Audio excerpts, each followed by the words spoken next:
Welcome to Insider Focus, and today we're going to talk about Newcastle United and what is going to be a huge summer for the Magpies, obviously chasing that Champions League dream, and tonight they face Brighton in a huge clash. So let's look at some of the players and whom they are targeting to try and help them push forward with what is an incredible future for the football club. Before we go and do that though, please make sure you hit like and subscribe. It really helps us out and really gives us confidence and encouragement to keep bringing you the news as we find it. We do have an exclusive in this video at the end too, so please make sure you stay tuned for that. So let's start with the obvious one, shall we? Spoken about 9 billion times. I am of course talking about James Maddison at Leicester. Leicester City now looking doomed for relegation, aren't they? After getting absolutely humbled the other night, and it doesn't look like things are going in any positive direction for the Foxes. We do know that Maddison is going to leave the club in summer. Newcastle have been long-term admirers. As I reported in January, he was never going to be signed by the club in January because they were not looking to spend that much at that time. Despite the 40 million they spent on Anthony Gordon, they were not going to spend that much on James Maddison in the summer. However, he is a key target for Newcastle for summer. We do expect at least some sort of movement towards trying to bring him to St James's Park. Obviously, these things are just the beginning when you're making movements. That's just the start. Whether they get him or not, well, there's a number of clubs who like him. Arsenal have had a look. Tottenham very keen as well. But Maddison is still a target. You can expect a £50 million fee around that margin for James Maddison. He is contracted until 2024. Leicester still have that year to play with. However, he's a player who is an England international, who's played European football, who is not going to be playing in the Championship. It's just not something that Maddison's going to do. He'll be pushing for a move. CAA Base, who are his agency, will make sure that happens. Of course, Maddison, an incredible player, and he himself will want to play the Premier League. This isn't about agents pushing anyone. He himself wants to play in the Premier League. So look out for James Maddison to Newcastle. That is very much something that you could see happen in the summer.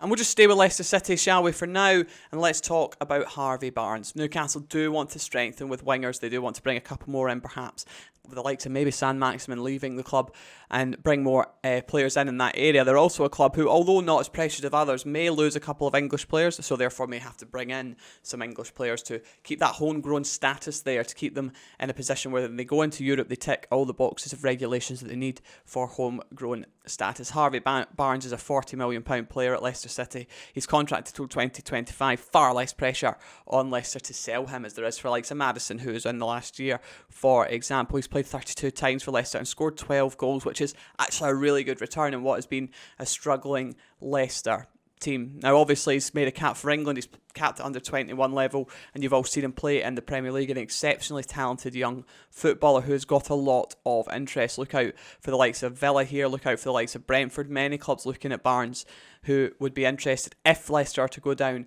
in bringing him back into the Premier League with themselves, and that includes Newcastle, who have scouted and watched Barnes, who have looked at him, and he suits Eddie Howe to a T. I think when you think of an Eddie Howe player, Harvey Barnes ticks a lot of the boxes, as does another one we're going to talk about later, and you can see why. He's young. He's 25. He's not young anymore, I guess, but he's still got development in him there. A player that he believed he could make better. He's English as well, homegrown, and he obviously has that flair and ability and that drive and determination that Eddie Howe is looking for. Look out for a potential £40 million deal here. Again, another player Newcastle have looked at, and you could see some movement on in the summer.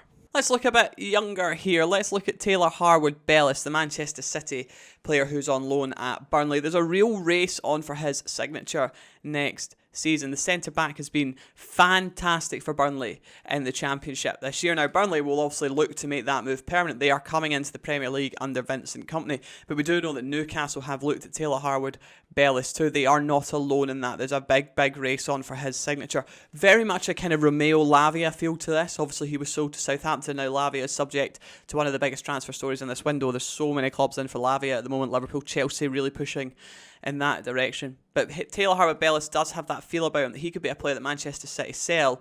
And I think if they do sell him, you will see the same kind of thing that you've got with Lavia, which is a buyback clause. Now, Lavia's buyback clause comes into effect in 2024.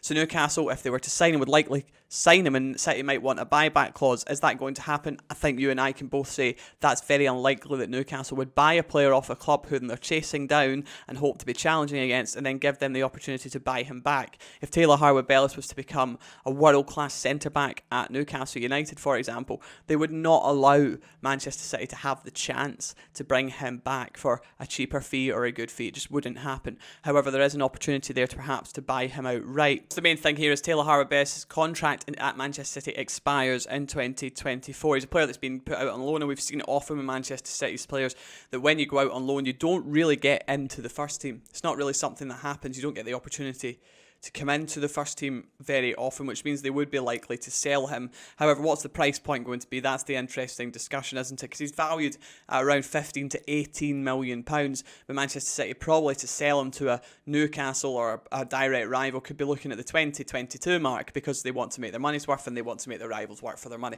But of course, like I said, 2024 expiry, a player that wants to play, that's been fantastic, 32 appearances for Burnley this season and on the radar of Newcastle. Again, an Eddie Howe kind of guy, and would, we think, develop quite well at Newcastle. But, of course, he could develop well at the Brentford, at Villa. There's many clubs who would be keen on him too. Now let's talk about a player that's been heavily linked, and Newcastle fans are a bit unsure about. There's a bit of kind of debate about whether he'd be a good signer or not, and that, of course, is Scott McTominay, my fellow Scotsman. Scott McTominay is contracted until 2025. Manchester United have got a one-year option on his deal, but there is a potential 30-35, probably around that mark, 30 probably plus add-ons deal in the making here for Scott McTominay in summer. The reality of him leaving Manchester United is there. Ten Hag has said good things about Scott McTominay, nothing bad to say about the boy. However, the opportunity for him to leave Manchester United and become a regular starter somewhere else is something that we believe would interest him. He's now 26 years old. He's obviously been at Manchester United for a while. He joined in 2017, but he could go and be a star at Newcastle, but pivot in that midfield with the likes of Bruno Guimaraes and, of course, Joelinton, who's been in and about there. Fantastic as well, hasn't he? There's so many good players. Willock, who's been up in the wings and inside as well. Goodness me. Newcastle have got lots of good players like McTominay, who maybe have been unimpressive in other areas. I think you can take Guimaraes out of this, but perhaps could thrive under Howe. And I think Scott McTominay, again, fits that picture. He's Lancaster born, obviously, but plays for Scotland, and when he plays for Scotland, he's absolutely superb. You probably see the best of Scott McTominay when he's playing for his national side. We know Newcastle have looked at him, identified him as a potential target, despite the fact that if you add in the one-year deal, Manchester United have got him really there till 2026 if they want him, which has no pressure on them to sell. But United looking to bring in a number of players, and those who perhaps are on the fringes, not playing as much, or could be seen as sellable assets, like McTominay, are going to go to make way for them, which gives the likes of Newcastle the opportunity to pinch him. And like I said, he's just got that vibe about him that perhaps Eddie Howe could bring the best out in him like he has in so many others.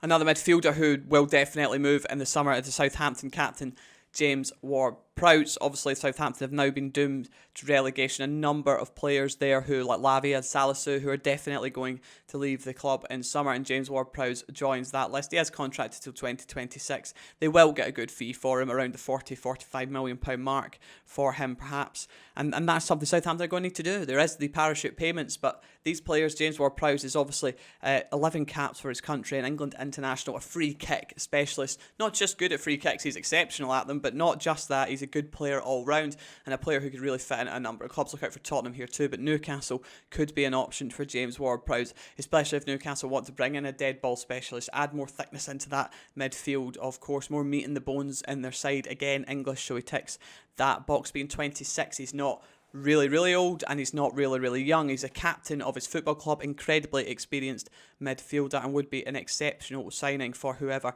wants him. Again, like I said, many clubs would like James Ward-Prowse at them this summer, Newcastle amongst them. The key here for Newcastle, I think, is whether they would jump into a race for him and allow the fee to drive up and up and up, which I don't think they would. I don't think Newcastle will work like that, and it feels like Ashworth and co are quite direct with their targets and don't want to actually be dragged into these kind of massive battles for players, and I think that's something that maybe brings James Ward-Prowse just slightly away from Newcastle. It's one that's been sounded out, we understand, and one that's been looked at, but there's a big battle on for James Ward-Prowse, as you would expect.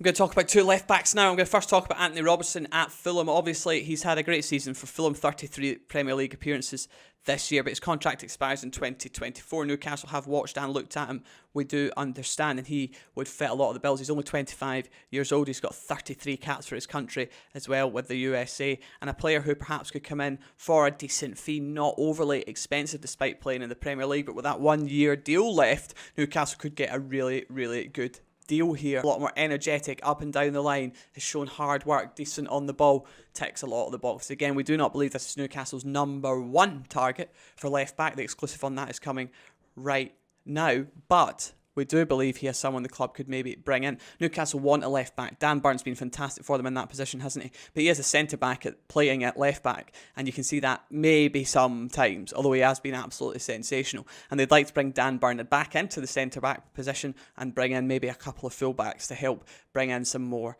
depth, and Anthony Robinson's on that list. But Kieran Tierney, of course, is Newcastle's number one target, and they are now driving towards a deal for that. They are in the driver's seat, I should say, for Kieran Tierney. If Newcastle want him, he really feels like now, and it sounds like he is there. Of course, there's a long way to go, and it's too early to say he's definitely going to be a Newcastle player, but they're in a very, very strong position. As my exclusive report earlier told you, is that the move up north, the move closer to Scotland, is something that perhaps is interesting Kieran Tierney quite a lot. He would be able to go to Newcastle and be a fan favourite. He has been wherever he's gone, to be fair to Kieran. He was obviously amazing at Celtic, and then he was at Arsenal, where at one point, you got to remember, the Arsenal fans are calling for him to take the captain's armband due to his performances and his attitude there as well. We do expect him to leave Arsenal. Mikel Arteta hasn't been drawn into it. He has said that he likes Kieran, he's got high hopes for him, but our understanding is that he's now more and more likely to leave Arsenal in the summer. Newcastle firmly in the driving seat for a £30 million